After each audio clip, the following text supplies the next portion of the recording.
very often, how do I become more charismatic?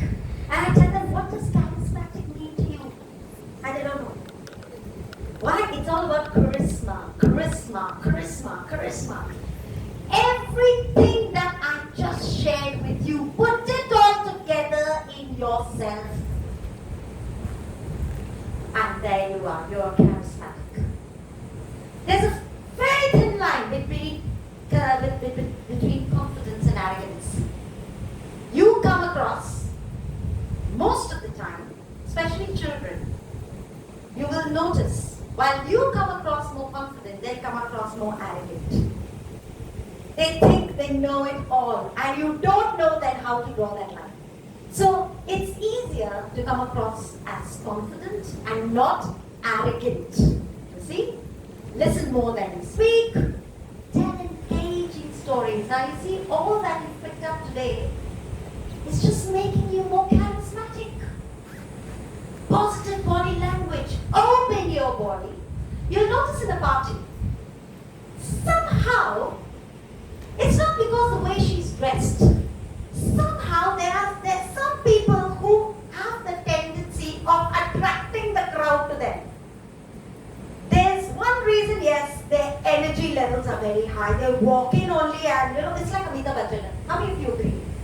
Before he walks in on stage and, that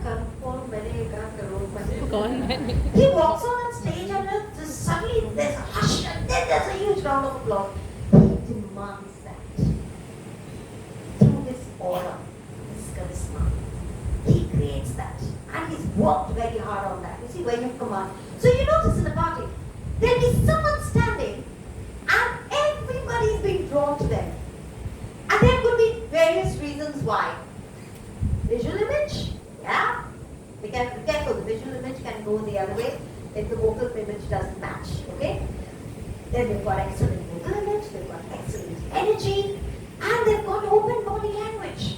They'll always stand right in the middle of the room.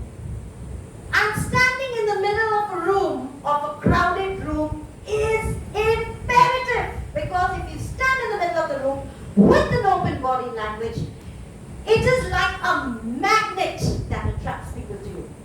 As opposed to, I'd rather not be seen. I'll take a corner. Teachers, this is not just for teaching. Why do you think you stand in the middle of a classroom to demand respect? Why do you never stand at the entrance of the classroom? Have you decided, have you ever? These thoughts don't go through you, but there's a lot of science and research that's gone into it. A teacher who stands right in the middle of the class demands everyone's attention. Peak. As opposed to someone who will walk into class, of course, if there's a presentation, that's the technique. We need to expose the board. But other than that, she will always come back to the center. Why? My God, not only do I have eyes on you, but it's science. The more you stand in the center of the class, the more your body language is open, the more engaging you're going to get with the students. As opposed to if you stand, pick a corner, don't pick a corner.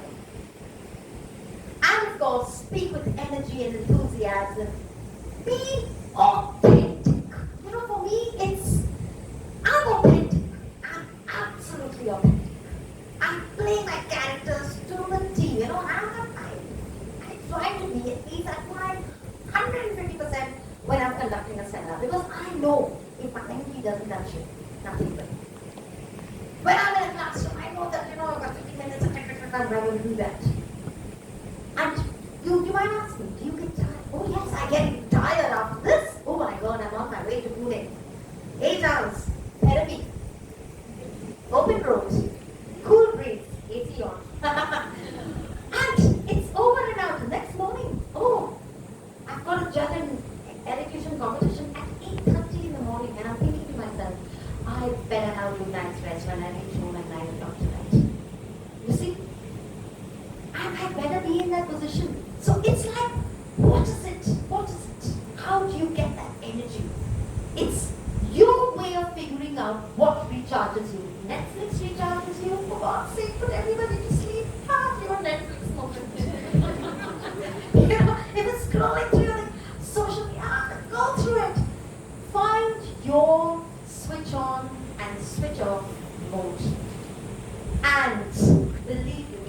say it, you're going to be charismatic.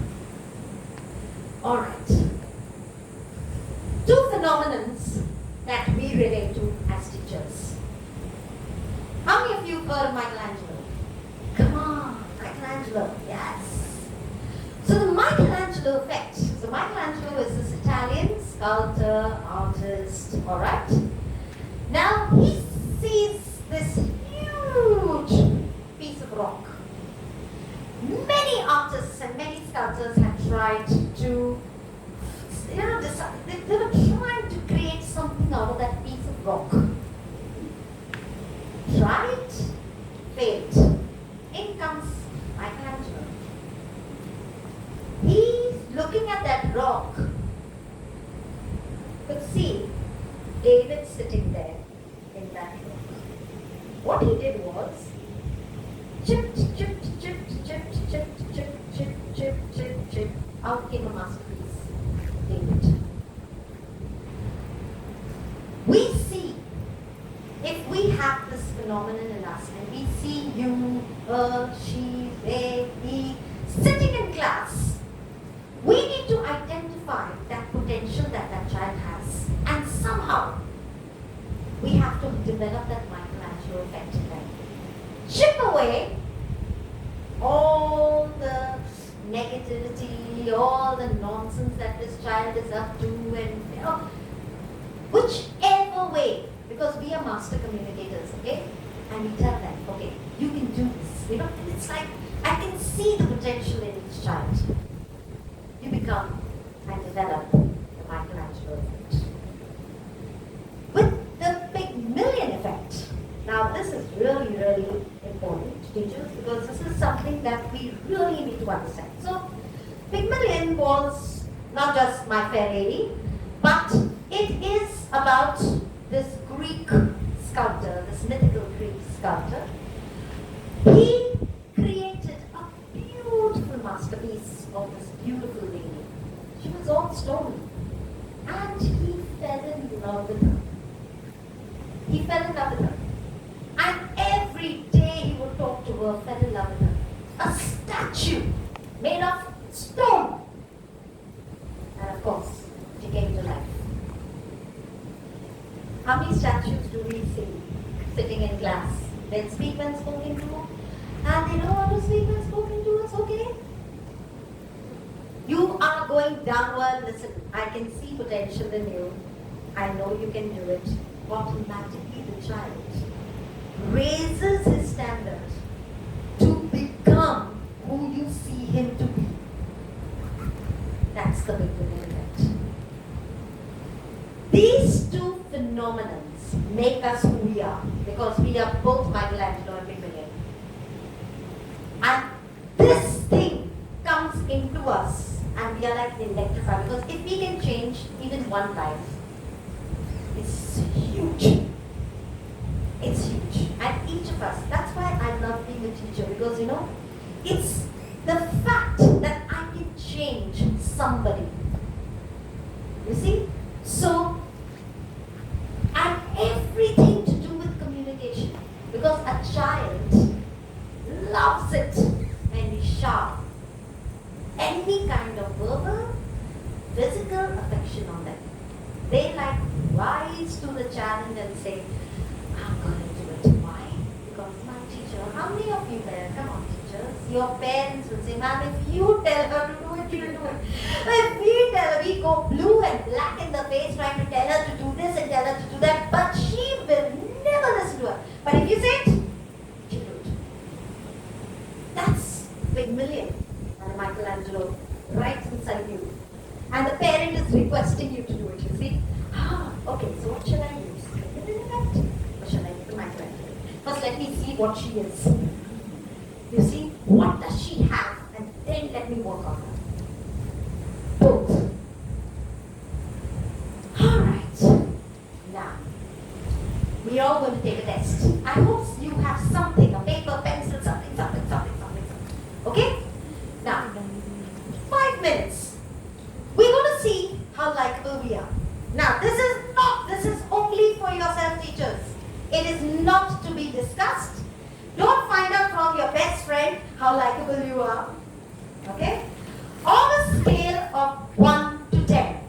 Alright? Take this very seriously because at the end, you will know what do you need to work on. And this is your self-test. Okay? So we've come to the end. And before I leave, I want you to figure out where do you stand on a scale of 1 to 10. It's very personal, so please make it all about yourself. Alright, number 1. On a scale of 1 to 10, how reliable are you? Come on, give yourself. Come on. Do you follow through on promises? Give yourself, rate yourself. 1 being the lowest, 10 being the highest. Yes. On a scale of 1 to 10. How reliable are you? How do you, you really keep your word and say, yeah, do it. You do it.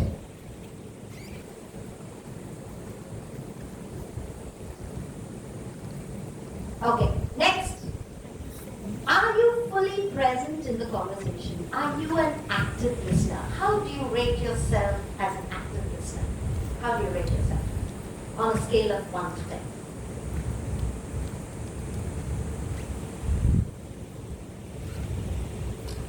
Okay.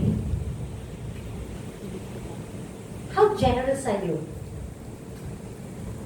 Dopamine, serotonin, testosterone, all the chemical cocktails. You're a giver. Do you give without expecting anything in return? How generous are you? Next, are you humorous? Can you lighten the mood? You're in a tense meeting and it's going to go southwards if you don't really get your act together and get in the middle and say something funny just to lighten the mood.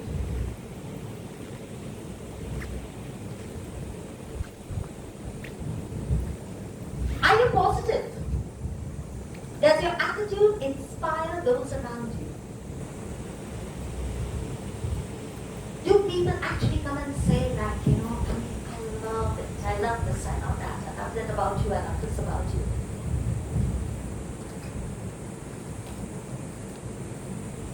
Next, authenticity. How authentic are you? Oh, you're constantly playing the character and you've forgotten who you are in the bargain.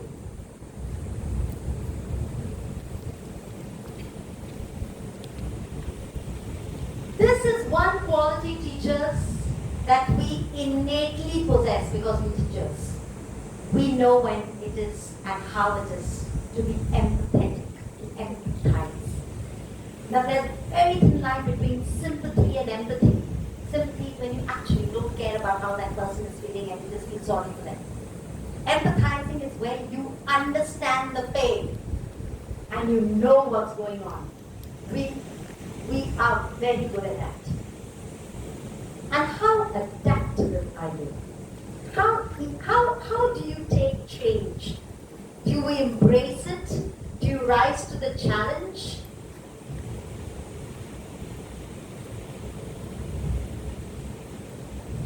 All right. Now, look at your ratings. Look at your ratings, okay?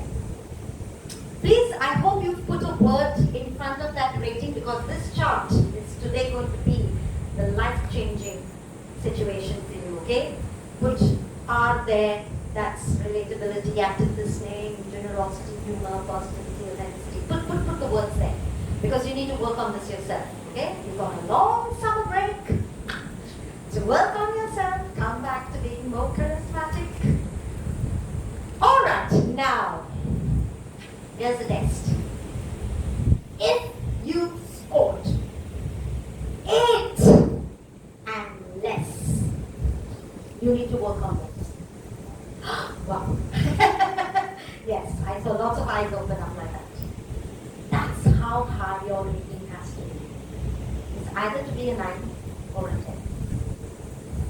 If you are 8 and below, you need to work on that. That's extremely high, but then that's why we are in this profession. And that's why we have to develop our communication to be master communicators. Because if we are a powerhouse of everything I've taught you today, you can definitely be charismatic. And with this, I say a thank you. And I hope we're coming back after the summer holidays, absolutely renewed to take on the challenges. So thank you so much, and I've really enjoyed myself today.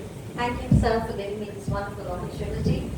And I know there was a powerhouse of knowledge there, but I'm sure it wasn't that difficult to execute. I hope so. Yeah. Thank you so much. We want a picture with you. You want a picture? Yes, of course. We're going to have a picture. Can we Yes, change yes, the yes. slide to the first one? Yeah.